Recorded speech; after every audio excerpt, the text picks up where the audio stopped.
所以我们讨论年轻人的价值观。我们不讨论1960年代末出生的时候，那个时候的社会气氛啊，因为我必须要跟你讲，就是1960年的时候没有网络，所以那时候大家都穷，那时候并不觉得穷是一个障碍，是一个巨大的压迫。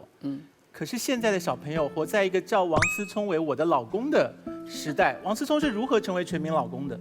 因为他们家那么有钱，哈，所以当你们在叫王思聪全民老公的时候，却要摆出另外一副面孔说钱没有爱重要的时候，我觉得很尴尬，就这太为难我们这些看奇葩说的90后、00后的这些小朋友了啊。所以我要先讲一个我的体会，就是我在网络上写了这么多的文字，每一次我一讲到说金钱对人生有一定的程度的重要的时候，它的认可度跟转发量一定非常低。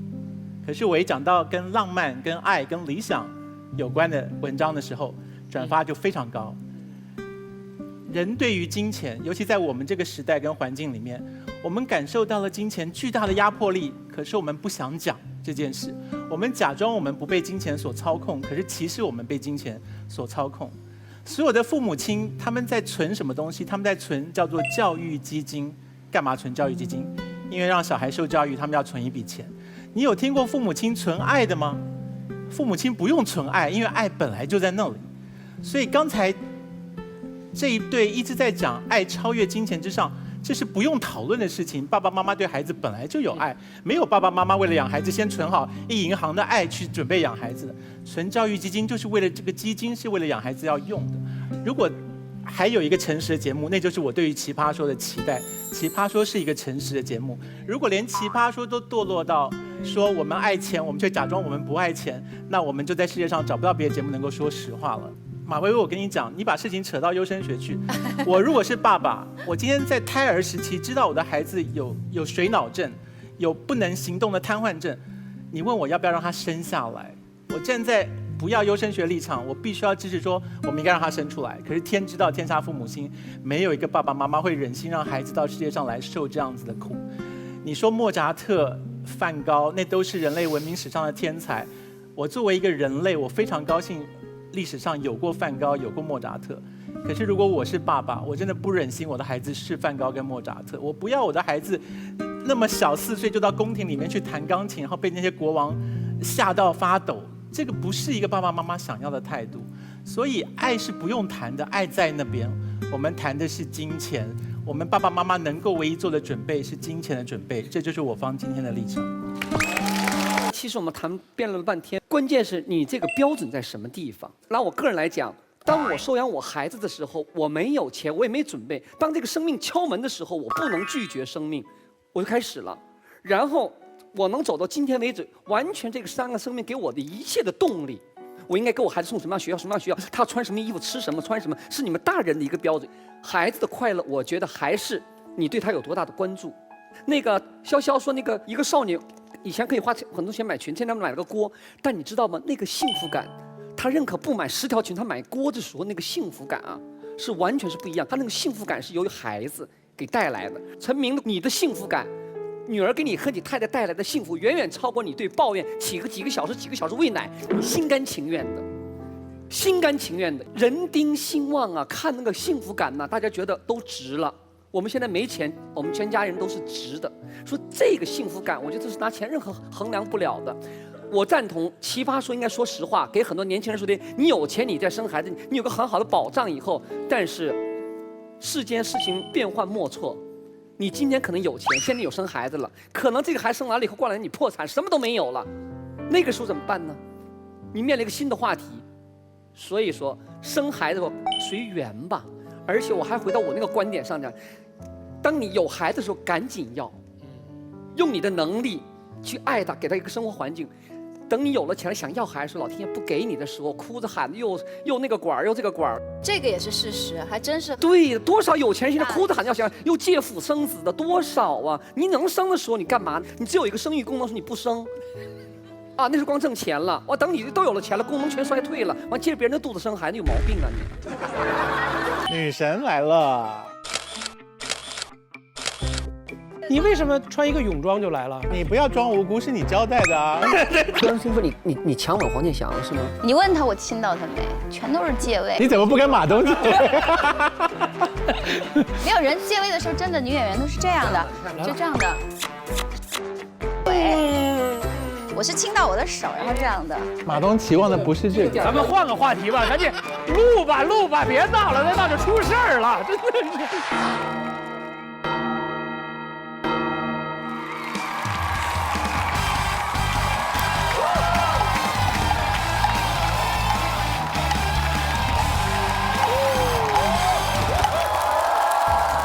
是个子太矮，只好加鞋垫的艺人蔡康永。我呢是性子太直，必须毒舌的 JJ 金星。我是眼袋太大，必须割掉的。哪儿大割哪儿的 MS。来吧，我们是 K 键。欢迎大家参观我们这个北朝鲜男团。然后本场。女神再次光临，我心中的偶像爆款女神柳岩小姐。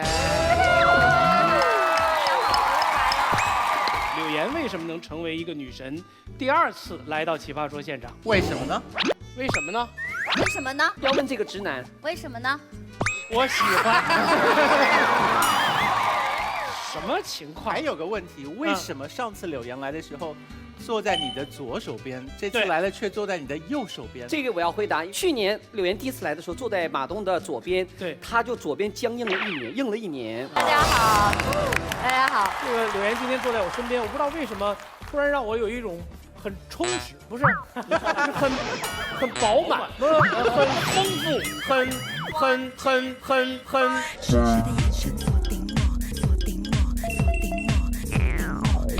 左边僵，左边僵硬啊，左边僵硬的瞬间的那种感觉。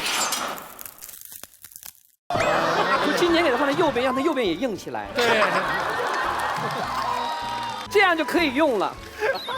大家一会儿看啊，我注意我招手只用这只手了，这只手已经处在半身不遂状态。这个柳岩上次来《奇葩说》感觉怎么样？我感觉轻敌了，是不是有点热？上次来，因为上次来你穿衣服一直武装到这儿，就是啊，每一寸肌肤都不肯让我们看到。这次来不知道为什么穿了泳装就出现了。以前我觉得《奇葩说》是小清新类型的节目呢，但是现在我就发现它是一个非常火爆、极具人气的节目，所以今天也穿的比较凉快就来了。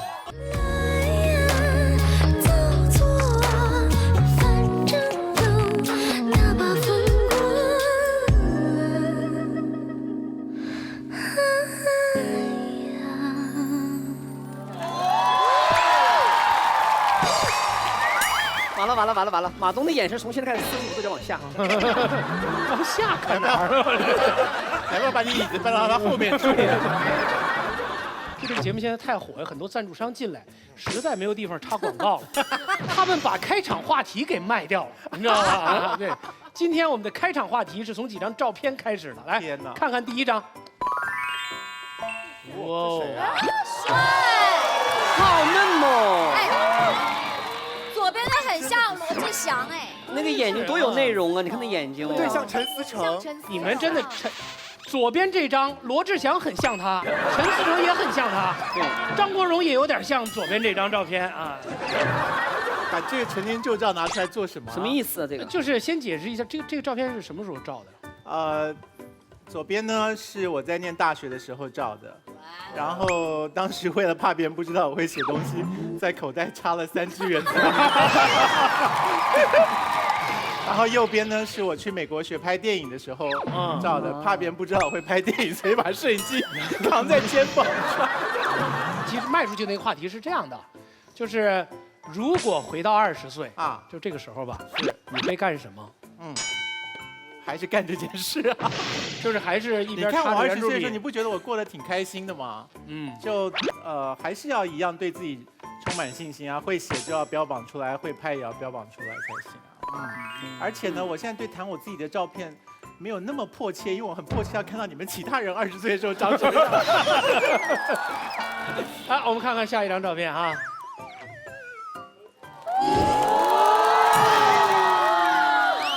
太值得娃了。这个是我儿子舅。这个时候真是20岁，这是我在广东舞蹈学现在就要去美国留学之前拍的啊，挺酷的吧？很酷。对呀，20岁。刚才问那个问题，如果回到20岁的话，这个时候我应该想法跟女孩子谈个恋爱。那时候没谈吗？我从来没跟女孩谈过恋爱。网上有帮傻波一们说啊，金老师什么跟女孩子谈恋爱怎么，我从来没有过的。因为这时候我特别清楚，我要谈恋爱，我只能跟男人谈恋爱，但那时候谈恋爱不方便。如果再回到这时候，我估计我该走哪条路还走哪条路。但我不后悔，因为我觉得这条路真是太精彩了。真是老天爷帮你设计特别好，我都没想到我会走成这个样子，就是人算不如天算。我们从网上搜了一张柳岩小姐20岁时候的照片。先把你的拿出来呀，你的呢？我的那个屏幕放不下。柳岩还有这种时候呢？真是16、17岁的时候，那时候在广东读书。那是上学是吧？上学。这说起来已经30年前的事了。是不是每次到食堂吃饭的时候，给你盛菜盛特别多吧？完了盛菜的时候就盯着你的胸给你盛这样。那个时候明显吗？现在明显吗？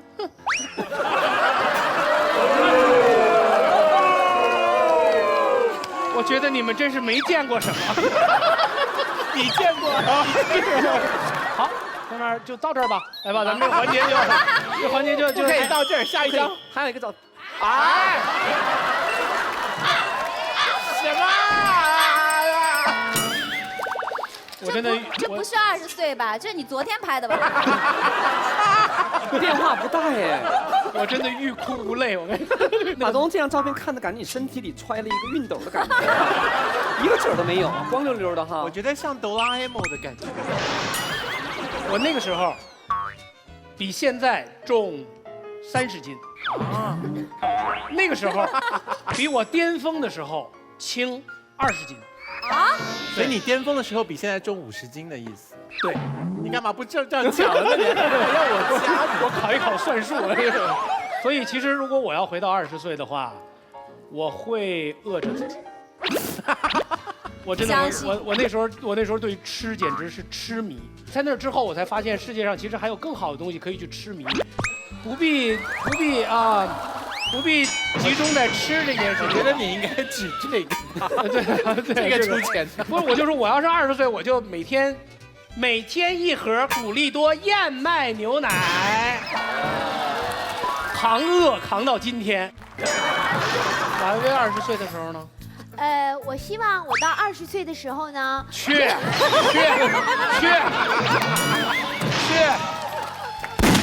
上一届冠军怎么那么讨人厌呀？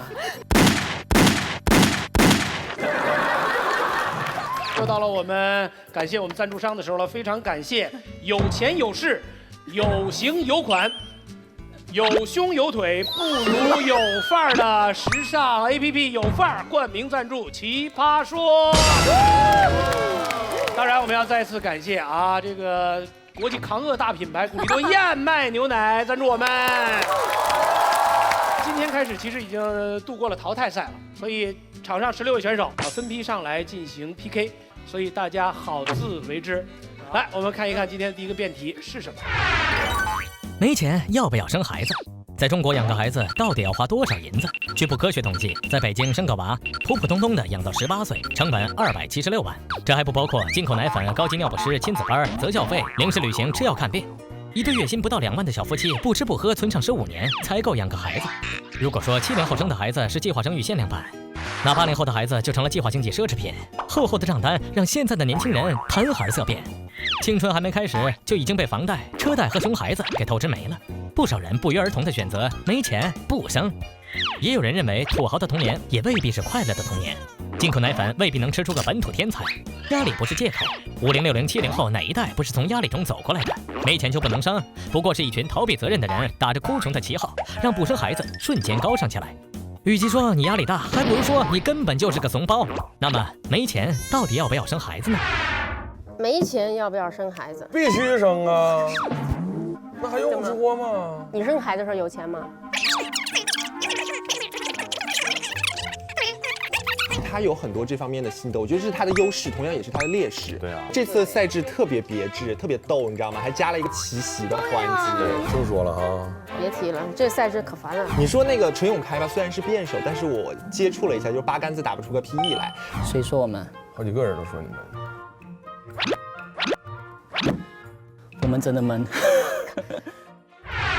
欢迎收看由有钱有势又有范儿的有范儿 APP 冠名播出的《奇葩说》。本节目由国际康乐大品牌5粒多燕麦牛奶联合赞助播出。本节目选手服装由有范儿 APP 提供。没钱要不要生孩子？虽然这话题看起来沉重，但其实它是每一个人真正决定要孩子之前，都会去先把自己的卡数一数。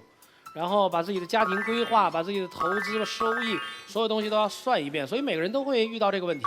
我们双方按照自由意志选择了红蓝两方。我们2位导师，没钱要不要生孩子？肯定要生的。生孩子跟孩子跟钱有什么关系啊？我觉得生孩子是一个激情下的产物，不是计划性产物啊。你是从技术上去解释这件事情，我们是从经济学上去考虑没钱要不要生孩子。蔡团长，没钱要不要生孩子？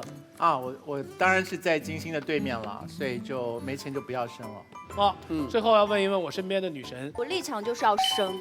要不要生孩子跟钱有没有关系？其实金星老师是有关系的，只是它不是决定性的关系。对了，没钱也要生，没钱也要生。是你们那边的是吧？对。好，我们现场100位观众，手中红蓝剑，红剑代表没钱要生，蓝剑代表没钱不要生，请大家选择立场。比赛进入第2阶段，16名奇葩任意组合大混战，双方胜负仍由观众跑票数量决定。比赛结束时，团长从胜出一方选出1名最讨人喜欢的奇葩，授予本场 BB King 称号。失败的一方将面对精神和肉体的残酷惩罚。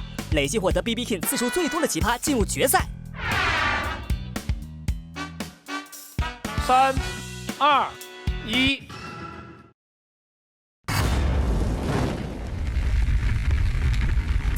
那我们是从正方少数支持派开始，大兵开始。哎呀，没钱要不要生孩子？我觉得问这话的人就应该把你重新塞回到你妈的肚子里。啊，赞成没钱不能生孩子的朋友，我想问一下，你们都合计啥呢啊？你们都是富二代呀？你们生的时候家里都贼有钱呗啊？没钱不能生孩子，我觉得这句话你就等于消灭了一代人呐啊！这是一个多么浩大的工程，还整什么计划生育？直接就问你有没有钱，问你有没有钱，没钱你不能生孩子，我告诉你啊！哎，那是一个没钱结扎版的方式，是吧？那很多人说了，说这个大兵哥，我觉得生孩子是一件特别痛苦、特别难的过程啊。那是吗？生孩子是什么？我觉得生孩子就是一个捎带脚的过程。你生过？对呀，捎带脚就生了嘛，跟什么有关系？跟荷尔蒙有关系，对不对？跟基因有关系。但是我生的孩子是跟我特别相信我在关键时刻能刹住车有关系，跟有没有钱有什么关系？啊，你解释一下什么叫关键时刻能刹住车？就是因为关键时刻我没刹住车，所以我就有孩子了嘛，是这么回事。哦，明白了，明白了。你的意思是你的2个孩子是车祸的产物？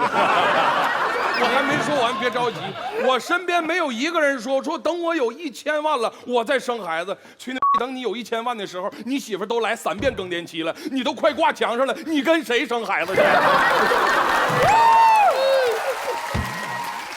还有人说了啊，说我没有钱，我生出来的孩子。跟我遭罪，跟我受苦，我用不起澳洲奶粉，我使不起日本的尿不湿，我用不着美国的吸奶器，我不能让他上英法双语幼儿园。朋友，我想问一下，你是养孩子呢，还是养八国联军呢？大伙儿都知道啊，人奶的营养是要比奶粉高出10000倍的。朋友们，你喝过？我喝过呀，我尝过，亲自尝过。那么。现在，朋友，你的最重要的任务不是努力的攒钱去买澳洲奶粉，你是努力减肥，别减大发了，把你那奶给憋回去了。所以我认为没钱要生孩子，对自己、对家庭、对孩子都是好事儿。老爷们儿可以努力出去挣钱，老娘们儿别出去败家去了，好好的2个人一起努力，形成一股劲儿。孩子也认为自己我要努力，以后我才能有出息。那么一个有爱、有温暖的家庭，是要比一个光有钱而天天冷战的家庭好出1万倍。所以朋友们，炎炎夏日无心睡眠，今天晚上你们就回去跟自己的媳妇儿来一发，别控制，奔着中标去吧。谢谢。你知道今天晚上要出了事儿，有多少得算你账上？大兵刚刚说他是刹车没有刹住才生的嘛，对，所以表示说他如果刹得住的话，他也是要等到有钱才生儿子吧？当时是这样啊。所以你好啦，我已是，经讲完了，你不能再讲了。所以你是刹车片出了问题。不是，我压根儿就没有刹车呀。哎，他拉来好多票啊！啊，对，73比27，好吧？天哪！反方。其实很多没钱的父母，他们打算生孩子的时候，他们都会拿一个理由过来安慰自己。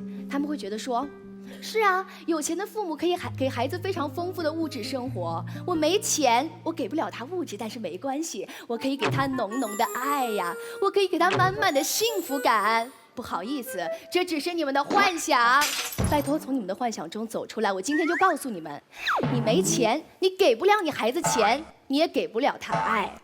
不是你不想爱，是因为你爱不起。怎么说呢？首先，你根本都没有时间去爱他。你想想看，你养活自己都困难了，你现在还要去养活一个孩子。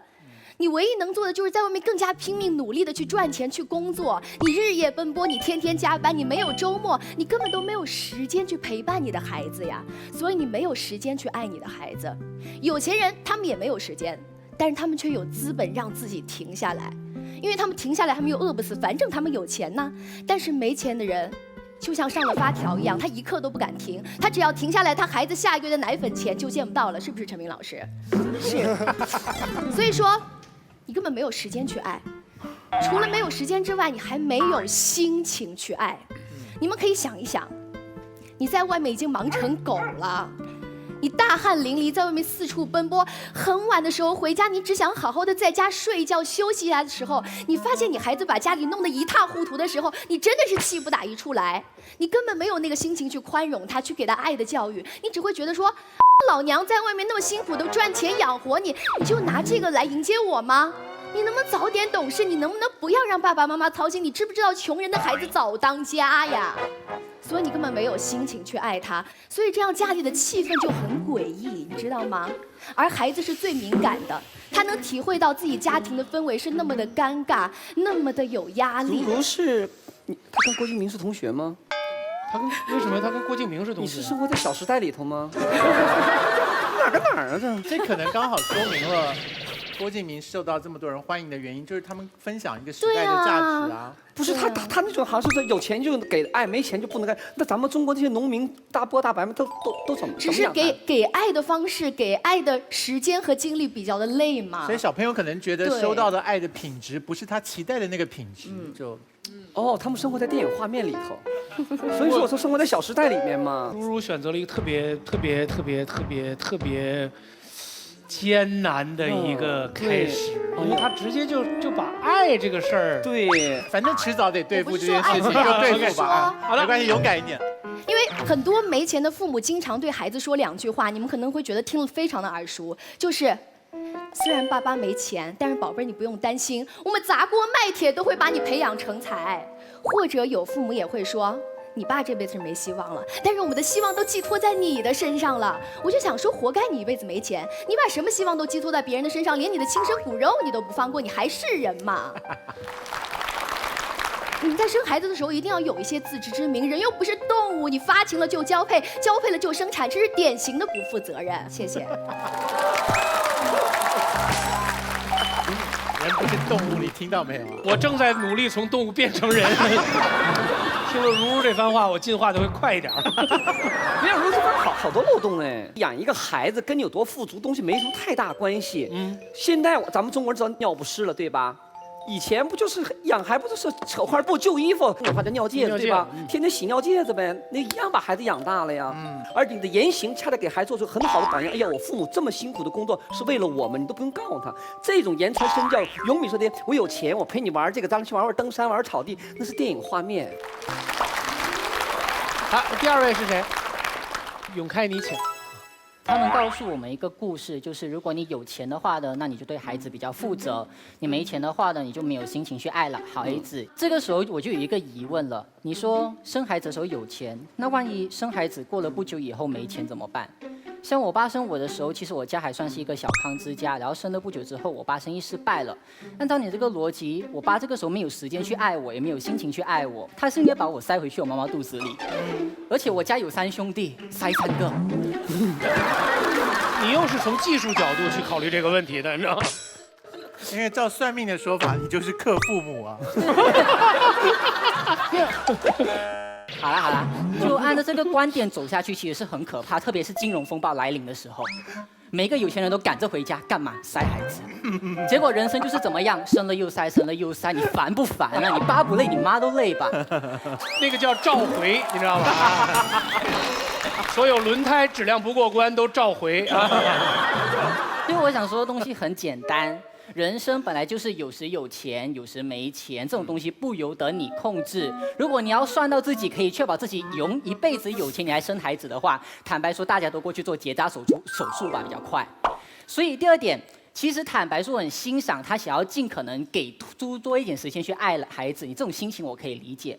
可是我很好奇的是，为什么有钱人家的孩子就必然比较快乐，那没钱人家的孩子就必然比较不快乐？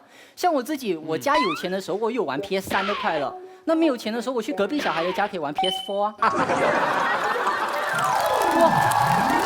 那就是隔壁的爸爸妈妈有钱，才给他小孩买了 PS4。没关系，隔壁家的小孩们在上小提琴课，所以他们的 PS4都空着给我玩。所以你爸爸破产是被隔壁害的，是吗？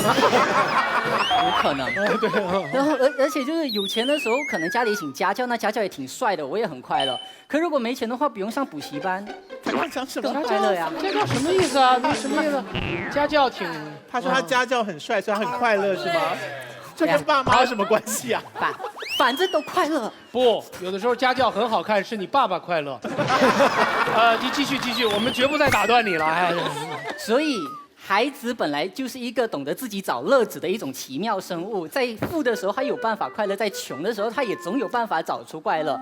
各位父母，你们真的不用担那么多的心。坦白说，你问我穷的时候有没有失落过，有没有伤心过，有没有难过过，绝对有。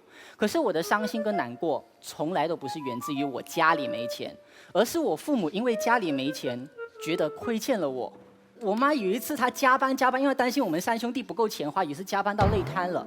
然后结果进了手术室，手术结束以后，她第一件事情做什么？打电话给我，跟我说：“永开，对不起，就下个月的那个零用钱可能会给少一点，真的很对不起。”当时我的心情是很沉重的，就你妈，你给我一条命，已经对我是莫大的恩赐了，你为什么要跟我说对不起呢？为什么一个父母会仅仅因为自己家里没有钱，自己暂时时运不好，结果就亏欠了孩子呢？为什么你们会有这样的想法？孩子从来都不介意家里有没有钱，孩子介意是父母到底开不开心。对，好的。如果父母不开心，就算家里再有钱，我也不开心。可是如果父母可以开开心心的每一天，我家里再没钱，我也可以活得很开心。所以在这里，我要向电脑前，你接哪里？电脑前的妈妈说一句话，就我知道家里现在可能很困苦，然后这困难可能要过一段时间，但是请你相信我，我活到这把年纪了，我可以自己养活我自己。那我对你的爱从来都不会因为家里的钱减少而因此而减少。我爱你，谢谢。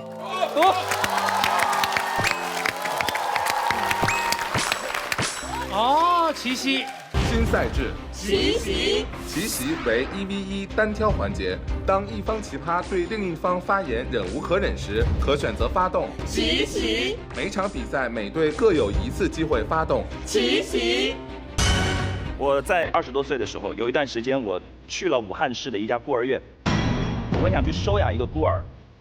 然后孤儿院的老板衡量了我家庭的经济情况之后，说不好意思，你不能来收养我们这里的孩子，因为你的财务状况没有达到国家法定的最低标准。我想请问的一个问题是，为什么孤儿院宁愿那个孩子没有爹，也不愿意让没钱的我去当爹？为什么？我不懂他们的考量是什么，可是我想今天的辩题是没钱要不要生孩子，而不是没钱要不要收养孩子。全世界范围内所有的孤儿院在孩子收养和领养的过程当中都有鲜明的财务状况调查，而且在各个国家和各个地区都有法律的规定。你有没有思考过，为什么各国都有这样一个规定？就是如果你钱不够的话，甚至领养一个都不允许，为什么？我可以给你一个答案，就是因为很多时候我们生孩子，大家都会认为生的儿子父母都很容易比较爱，所以因此他们不介意你有没有钱。可是收养孤儿的话，因为你本身不是你亲生儿子嘛，所以他们才要衡量你经济状况。给个基本的说得很好，这个点好锐啊！说得很好，他告诉了我们在养一个孩子当中财务状况的重要性，这点你听不出来吗？收养孩子和生孩子的区别听得出来吗？如果可以选的话，你是希望在你人生当中没有钱的那个阶段生孩子吗？还是有钱的那个阶段生孩子？我会在我最爱他的时候生。是哪一个阶段？最爱他。最爱他是哪一个？是比较偏没有钱？我有可能在有钱的时候爱我孩子，也可能在没钱的时候爱我孩子吗？你干嘛要强迫我呢？没有，你一直站在一个孩童的视角在看这个世界，它很美好。但是我相信时间会给你答案，因为你刚才所有的想法，其实我20多岁的时候也有过，但没有关系了。我觉得此论故 OK， 意了。好，七夕结束，谢谢两位请坐。非常好的抵抗奇袭的方式，一再的用各种立场来扰乱发动奇袭的人，可是，在扰乱对方的时候呢，同时自己也掉进去了一个态度当中，就是只要有爱，那是最重要的价值。我们今天不是在辩论我们该在有爱的时候生孩子，还是在没有爱的时候生孩子哦，所以你也搞错辩论的题目。这是补刀吗？当然是补刀啊。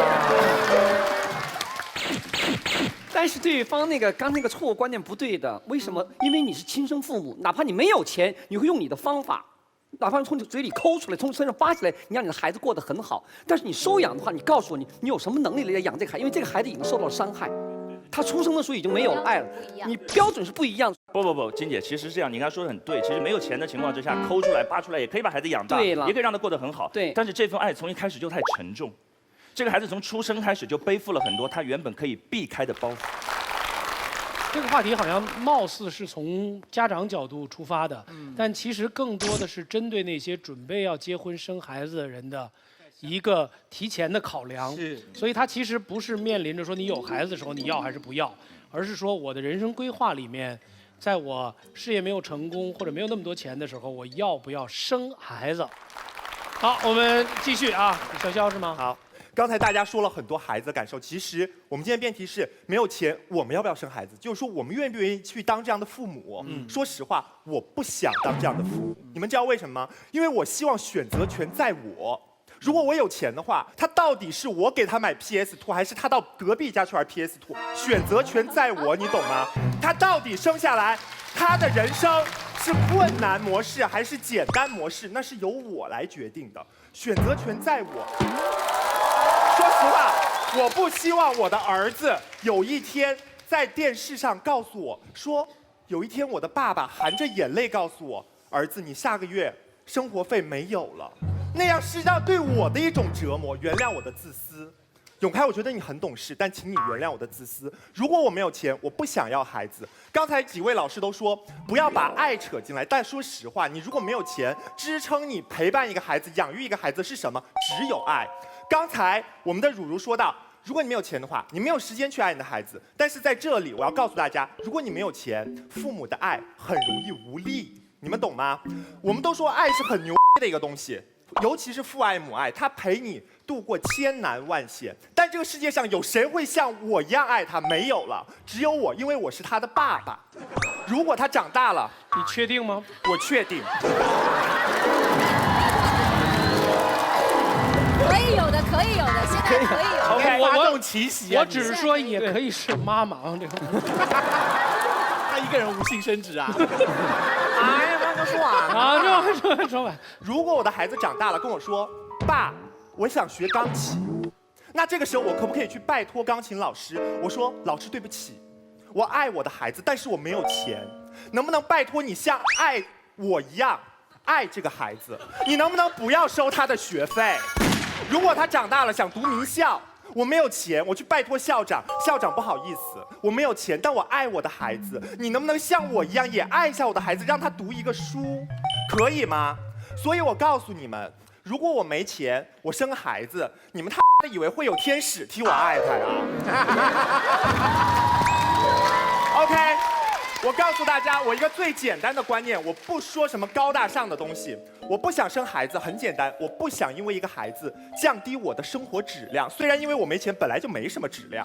先给大家讲一个故事，我大学同班同学，曾经一个女生跟我们在一起的时候花枝招展，生了孩子之后，生活过得清汤寡水。有一天，我陪她去商场给她的女儿买东西，她花了5000块钱给她的女儿买了一口锅。这个锅是用来干嘛的？给奶瓶消毒的啊！而这个时候，我的朋友他连一条500块钱的裙子他都舍不得买，你们知道吗？他现在的想法是什么？如果我不买这条裙子的话，一个锅盖出来了，你们懂吗？包括我妈后来看到这个女生都说：“哎呀，你看圆圆现在当妈妈了，长大了，怎么这么懂事儿啊？”我告诉大家，你们别觉得懂事儿是一个褒义词。人为什么懂事儿？是因为环境所迫，没有别的选择，他必须懂事儿。好，我年轻的时候，我没有钱，我要了一个孩子，我割舍我的一切欲望，我割舍我的社交，割舍我的朋友，我老老实实去工作，我去赚钱，我懂事儿。好，我的孩子长大了，他最好像永开一样，他懂事儿，你们懂吗？他如果像永开一样懂事，他不能向我提出任何我能力范围以外的要求，那他就是不懂事儿，他就是不孝。所以呢，别人一家3口是和和美美、幸福美满的一家子，我们家是无比懂事儿的一家子。所以我要告诉大家，我不生孩子的原因很简单，我不希望生了一个孩子之后，他降低我的生活质量，同时我希望在他成长过程当中，我面对我的孩子，我理直气壮。就算我没有办法给他一个拼爹的资本，我也不希望他因为我只能去跟人拼命。谢谢。七夕了，哎，不是我插一句，你玩 PS2 吗？没玩过。对，我也说你肯定是没玩过。小时候喜欢踢毽子，但是从小喜欢踢毽子，现在变得这么贱是吧？这个好。他刚刚整段都讲得非常好，可是有一句话一直在我脑中回旋不去。就是他说孩子出来看到他爹长这个样子，我脑中在想说，我若生出来看到我爹是这个打扮的话，OK 啦，不配，好吧？我希望你当爹以后还维持这个打扮的风格。哎呀，不想当爹累。哎，你是被奇袭了是吗？啊，我奇袭他，你奇袭他。对，秋晨你请。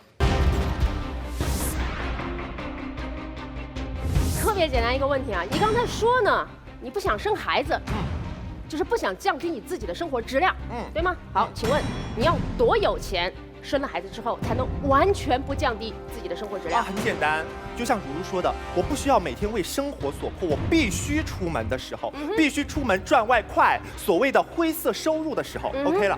OK， 没问题，你有钱，可是你总得在家稍微陪一下他吧，不能泡吧了，不能和朋友喝酒了，你生活方式始终是要改变。所以看到吗？他是不生孩子，跟有没有钱没有关系，他就是想维持自己原来的生活状态嘛。我告诉你，很简单，为什么？就是如果我有钱，我生了孩子，我不用割舍掉我很多的欲望。比如说，我买那个锅的时候，我还可以买一条裙子，你知道吗？当然，我朋友啦，我朋友，我不需要割舍我这个欲望。你只听到我的朋友她做了一个妈妈，但是你有没有想过，在1年多以前，她没有生孩子，她还是一个少女。你让一个少女一下子割舍掉所有的欲望，不能穿高跟鞋，不能买高跟鞋，不能买裙子，其实很不人道的。好，没问题。可是你有没有想过，你那个朋友自从生少女变成了一个少妇之后，她自己是开心还是不开心？她以前晒自己的自拍，对吧？还要被你们吐槽。现在她可以放心大胆的晒自己的孩子。请问他是开心还是不开心呢？我告诉你，他现在为什么他不晒自己的自拍了？因为他连化妆品都买不起，他素颜不好意思上镜。好，没问题，没问题。我明白了啊，待会儿我接着说，好吗 ？OK。那我们就跟他说不清楚。是不是有一种秀才遇到兵的感觉。没有啊，哇，潇潇，你得到了最高的恭维，就是跟你说不清楚。不然你以为我怎么走到今天呢？我很快的问潇潇一个问题啊，比如说你是想要孩子前提下，只是因为现在没钱，对吧？那比如说10年之后你还是没钱呢？那个柳岩姐是这样啊，因为就是说，如果我现在这个阶段没有钱的话，很简单，我还年轻。你觉得你未来一定会有钱，对不对？其实我现在已经挺有钱的，告诉你。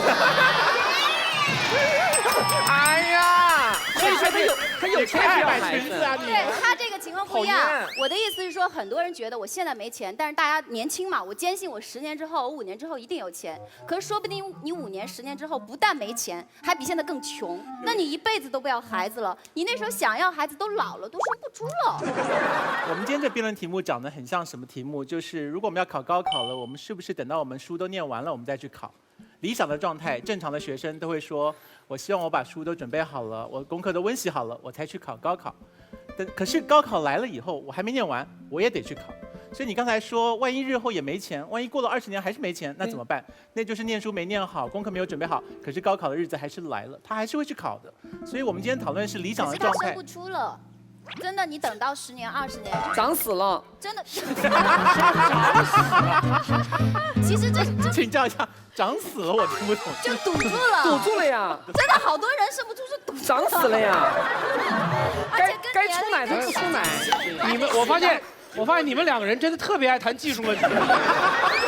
那这样我就问一下，你先说哪儿堵死了？我跟你讲，真的，现在很多女生哪儿堵住了，哪儿长死了，输卵管堵住了。对呀。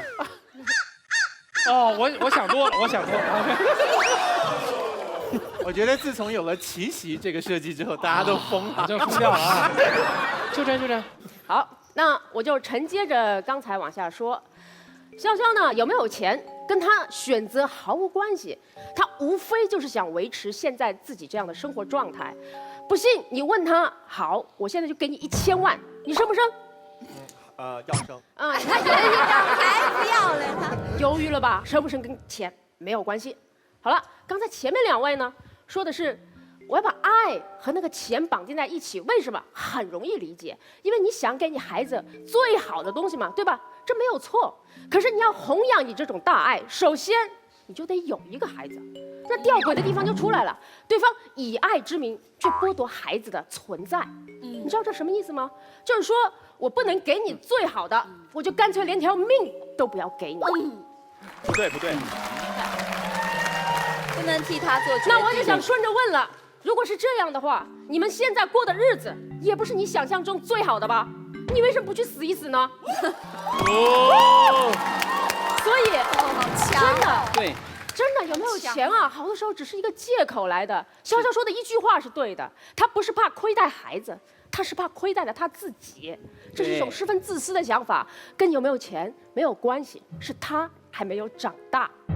可是有一点呢，我觉得是需要承认的，就是不管你有没有钱，有多少钱。一旦你的孩子出生了，你立刻会觉得那些钱不够花，也就是一旦有孩子，你立刻就会觉得没有钱。可是为什么？为什么？因为你爱你的孩子，爱就是这样一种不计一切的投入。无论你给了他多好的东西，你都会觉得不够。你给了他澳洲的奶粉，你就会想他有没有更好的东西可以给他。没关系，有这种想法，有这种欲念非常好，记在你自己的心里，因为只有如此，孩子才能成为你拼命去挣钱的最大的动力呀。所以生孩子的时候没有钱不要紧，你们想一想，王思聪，你们的老公王思聪，他1988年出生的，那个时候他家也没有钱，那时候他爸是一个什么区政府的办公室的副主任，那个时候一个公务员能有多少钱的工资？肯定没有钱。可是1988年，就在王思聪你们老公出生的那一年，他爸还干了一件事儿，就是他砸了自己的铁饭碗，下海了。所以后来的事情你们都知道了，他爸呢就成为了中国首富，为了孩子反而更有钱了。对，然后王思聪呢就成了你们的老公，对吧？所以没钱不要紧，没钱可以去挣的。如果说爱情让一个男孩成为一个男生，更有赚钱的动力。是的，更有动力。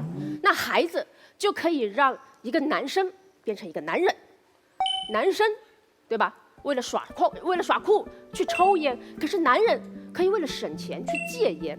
男生为了一起去打架，可是男人为了家人可以隐忍，男生一时高兴可以千金散尽，可是男人啊，为了自己家的千金是可以斤斤计较，到朋友都嫌弃你，你也在所不惜的。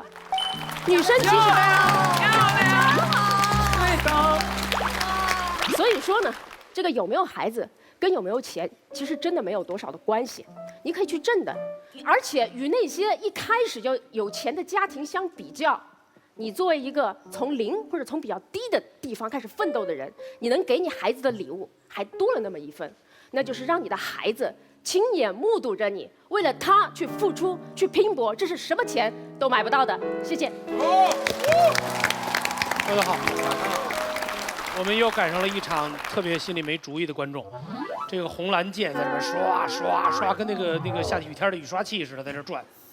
哎，陈明 ，OK， 刚才秋仁说了很多，我算是最后已经听明白了。其实两位老师也总结了嘛，就是动力。我一听我才意识到，这才是真正吊诡的地方。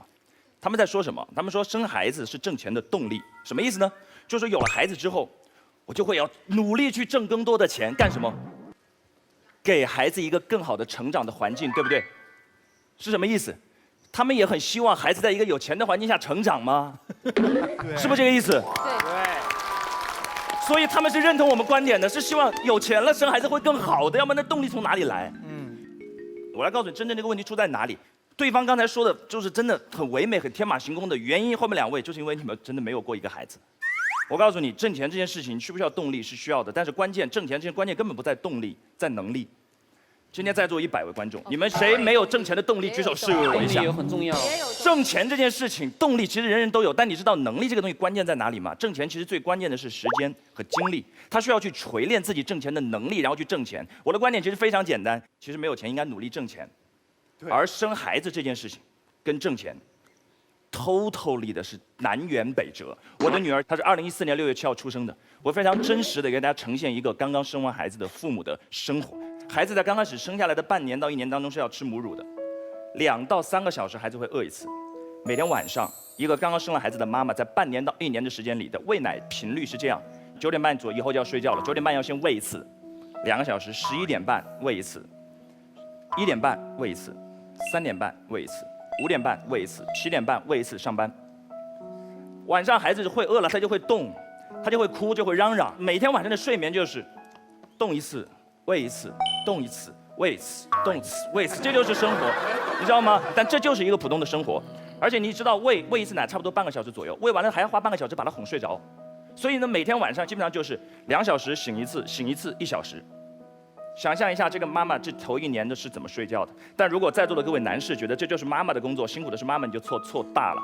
不可能有一个妈妈每天晚上醒这么多次喂奶的时候，看到爸爸在旁边鼾声如雷，心里还会很平静的。所以所有年轻的妈妈一定会啪一脚把爸爸蹬起来，说那个爸爸拿尿布、烧开水、倒奶瓶、开灯，然后给孩子换一下衣服，然后就你会看到一个。这个跟有钱没钱没关系，有钱你得喂奶呀。它会影响挣钱。从我本人来讲，前半年的时间，我基本上没有睡过一段在5个小时以上的觉，没有。我老婆就更不用讲了。所以朋友们，如果你生活当中白天看到一对年轻人双目无神，然后行尸走肉的到处晃，他们可能刚刚生完孩子。我想说的关键在哪里？你发现没有？挣钱是需要时间的，挣钱是需要精力的，挣钱是需要你投入的。生完一个孩子之后，在接下来1到2年的时间当中，这个对年轻妈妈的挣钱能力会得到非常大的削弱。我根本没有提花钱和开支要增加多少。一个讨论要对屏幕前的观众可能有一些启示作用。今天有很多年轻的爸爸和妈妈他们在听，他们刚刚结婚，也许他们要选择要一个孩子或者不要一个孩子。我方希望给大家一点的注意，就这么简单，就是因为人生有20多岁、25、6岁、27、8岁、31、2岁，有很多不同的阶段。如果可以选，如果真的你可以选，我个人的建议是，在一个你真的经济会稍微充裕一点，在一个你稍微有钱一点状态下去迎接这个生命，你会更幸福，孩子拥有更多无限选择的可能，整个家庭都会更甜蜜。谢谢大家。好，谢谢陈明。好，来，我们进入自由辩论的阶段，2排的人也可以开始发言，谁先开始？乙方的立论破坏了基因的多样性，直接影响了人类的延续。咱俩又回到去年决赛的时候。不要让人家坐下，不礼貌，跪下。你给我躺下！我现在跟你上。好，什么意思？刚才秋晨他们理的已经很清楚了，对方3个是在任何情况之下都不想降低自己的生活质量。坦白说，只要你生了孩子，你就算是王思聪他爹，你也经常得给王思聪擦屁股，你的生活模式也经常被改变，生活质量时不时也被他的小绯闻下降那么1、2下，对不对？不是他爹擦屁股，你那么高兴干什么？你看你那个表情，真的是。嗨，还不是因为他不是我老公。你们支持的是任何情况下都不生孩子，他跟有钱没钱没关系嘛。好，现在开始讲我方立论。我们好在什么地方？不是因为我们心中大爱，明白吗？而是因为什么人和什么人在什么时候能生下一个什么样的小孩，这个小孩在什么样的时机下获得什么样的教育，得到什么样的机会，最后变成什么人，根本不可控，明白吗？帅哥美女的结合，一定不会生出丑男吗？不可能吧，对不对？有段时间你们很流行网上晒父母年轻时候的样子，对不对？跟你们的自拍一对比，总觉得自己不是亲生的吧？因为基因组合不可控，就是你父母超漂亮，你可能丑得一塌糊涂；可你父母超丑，没准你以后长成吴彦祖，对吧？那就得查一查了。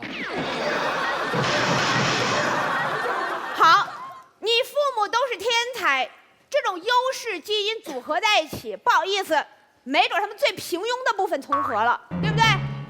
你是个傻子很正常啊。有没有大学双高知生下个孩子连3本都考不上的？高晓松。他就是典型的基因组合失败，知道吗？从形象到智商。你不能人家不参加第2季你就这么记恨，谁让他不来的？聪明、财富、智慧都不可遗传，对不对？你给你孩子最好的一切，他未必享受得了啊。可是按你们的说法，没有钱就不能生孩子，那蠢货也不应该生孩子，因为你们养不好，对不对？丑人也不应该生孩子呀，因为你们孩子生来丑，从小受歧视啊。你都不是最好的你凭什么要求你的孩子是最好的孩子呀？按照你们这种理论，这个世界上不会有莫扎特，因为他们家超级穷。哥们儿为什么4岁就会弹钢琴？挣钱养家。如果按照你们的观点，这个世界上不会有梵高，家里穷爆了，而且一辈子都很穷。你已经讲了2个早死的天才了。所以我现在讲的不是这个人幸不幸福，而是这个世界上会出现多少种不同的人。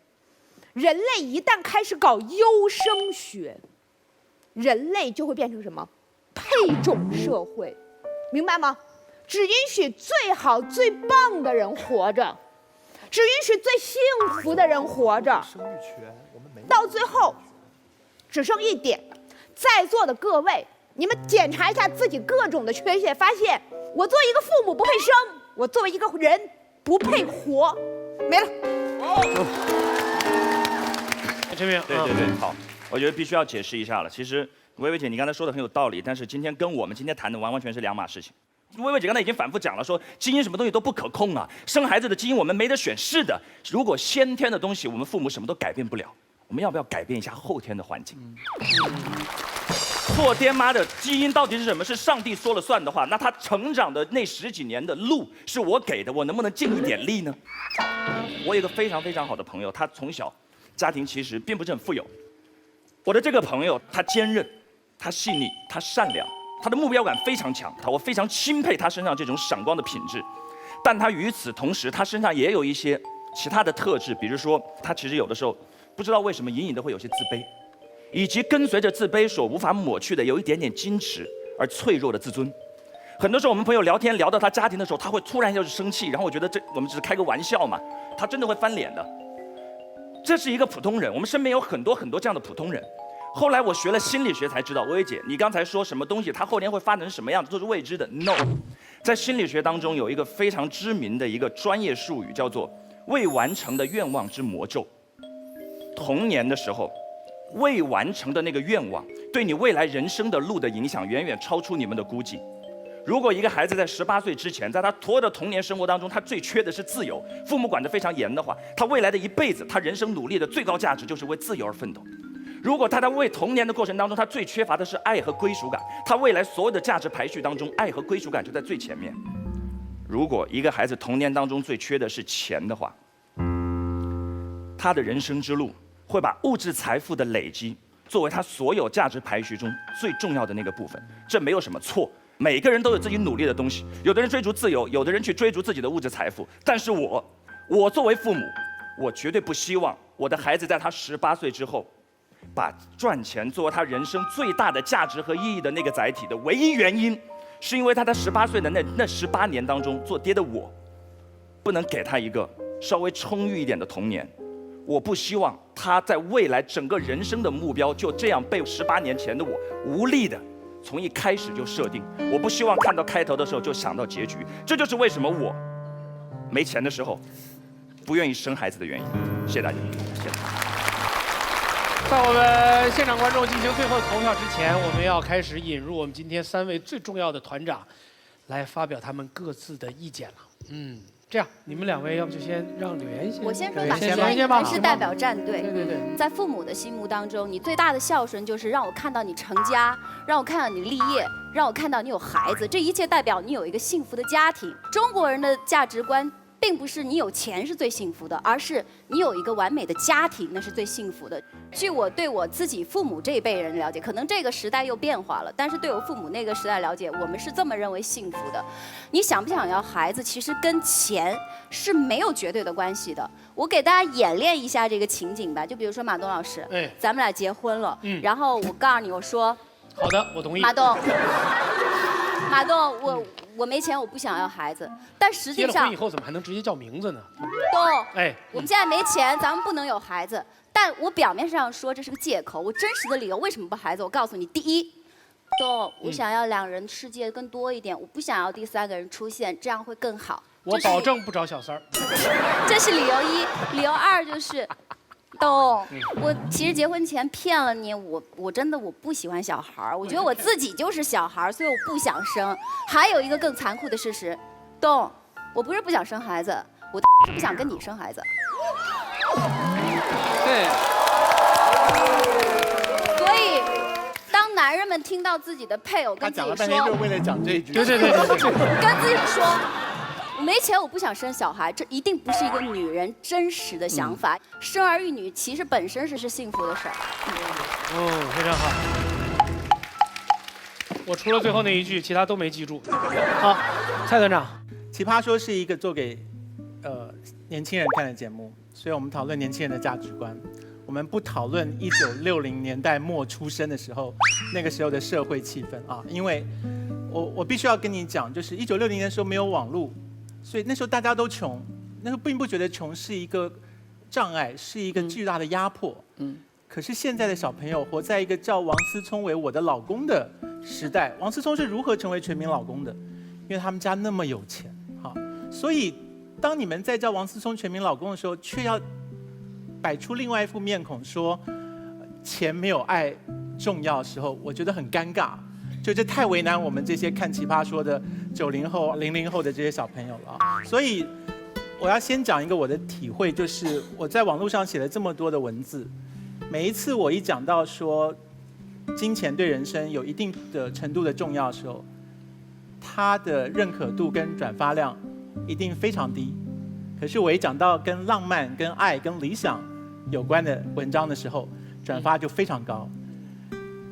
人对于金钱，尤其在我们这个时代跟环境里面，我们感受到了金钱巨大的压迫力，可是我们不想讲这件事。我们假装我们不被金钱所操控，可是其实我们被金钱所操控。所有的父母亲他们在存什么东西？他们在存叫做教育基金。干嘛存教育基金？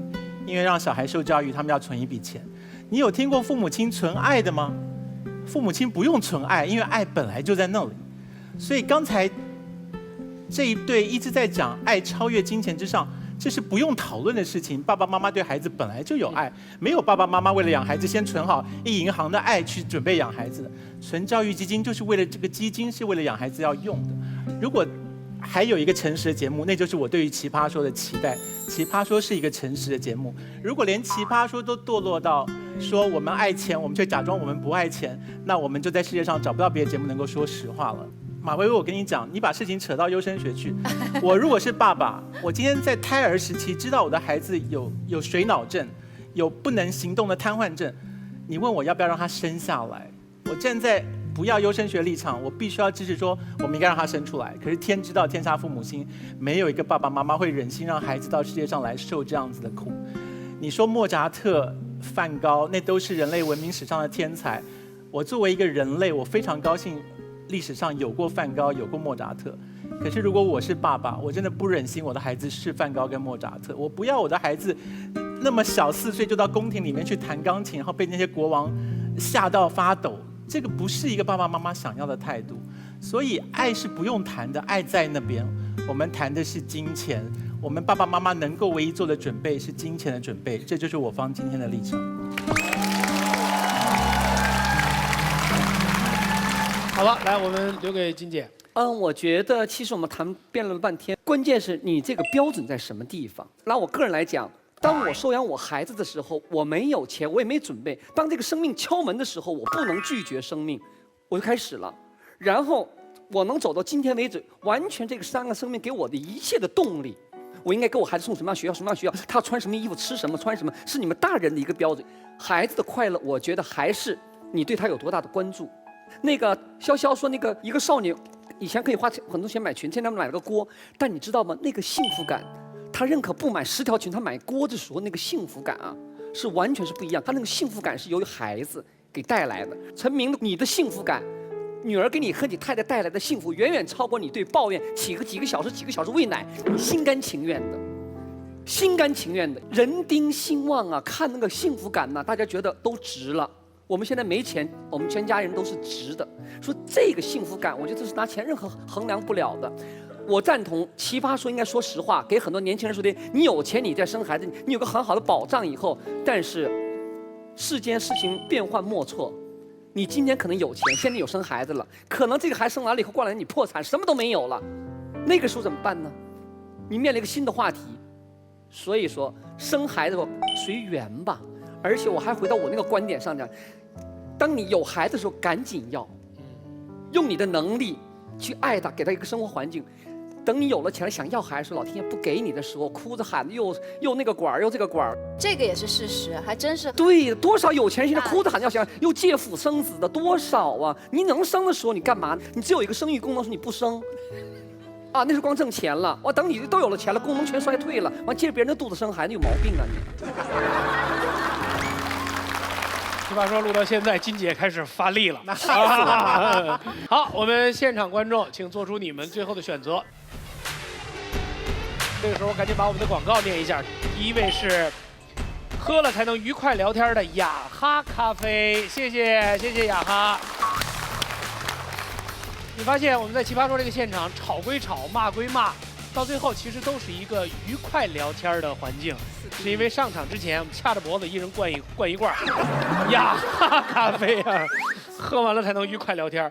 第二个是狂拽炫酷，上一期广告词是狂拽炫酷。炸天的，在柳莲面前，你不好意思念那个字吗？就是狂拽炫酷那儿炸天的。什么叫那儿炸天啊？哪儿炸呀？哪儿啊？对，所以让我们来共同感谢狂拽炫酷哪儿炸天的东风标致308S，谢谢。当然了，除了这个雅哈咖啡之后，每个人上场之前，我们掐着脖子还是为了一些吃了就变逗的豆。好，谢谢我们所有赞助商，谢谢。来，我们来看一看，跟我们最初的结果相比，谁获胜？哦，好，这样从反方3位当中，我们将选出一个人去接受栏目组的酷刑。我们选择的是那个最不让我们喜欢的人，跟他的表现好不好没有关系，他不会被淘汰。但是会接受栏目组的酷刑，他穿的衣服就受刑的衣服嘛。对，议长大人，你刚才意思就是我们要整那队的谁，我们就写谁。对，就是这个意思，就是这个意思。你们觉得谁最欠整？请写下他的名字。凭什么呀？眼望去，谁欠整就昭然若揭啊！先问一下，你选择的为什么是这个人？因为我最喜欢他，我觉得他惩罚镜头会多，所以给他多点镜头。已经够多了，我觉得。说你了吗？真是。好的，金姐为什么选那个人？因为他最贱。蔡团长为什么选择这个人？我觉得这个人嘛，我们现在不整他，也是白不整，因为将来他肯定要整我们。来，让我们打开题板，毫无悬念。不是，我能问一下惩罚是什么吗？对不起，现场的各位观众，因为实在太残忍，我们没有办法在现场执行完。对，请大家密切关注节目播出的时候，潇潇重新回到现场的时候，哪儿青哪儿紫，哪儿走不动道。然后我们要选出正方今天表现最招人喜欢的那个选手，因为我们现场有一个由古力多燕麦牛奶提供的抗饿基金送给他。你是说钱吗？钱。抗饿基金，他们那一组不要钱，他们只要爱啊。这3个人当中选哪个呢？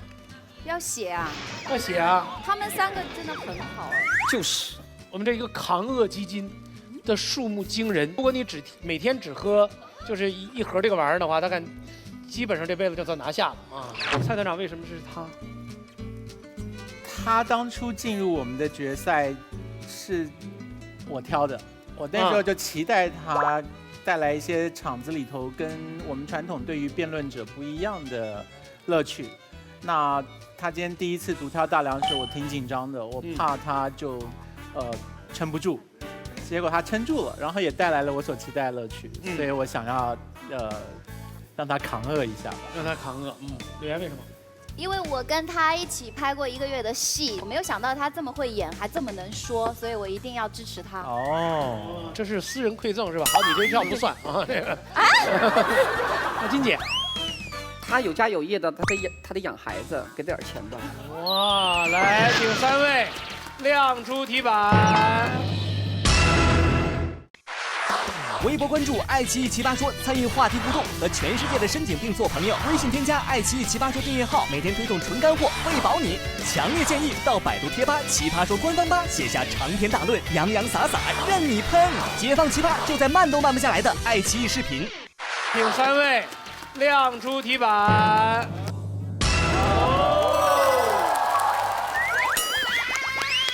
请大伙儿吃饭，你们拿生孩子去吧。1张麻将牌，那么大兵就是我们本场的 BB King，BB King，You Can You BB 的 BB King。同时我们要感谢这个有型有款有奖金，也不一定就有范儿的时尚 APP 有范儿冠名赞助奇葩说，下期节目再见。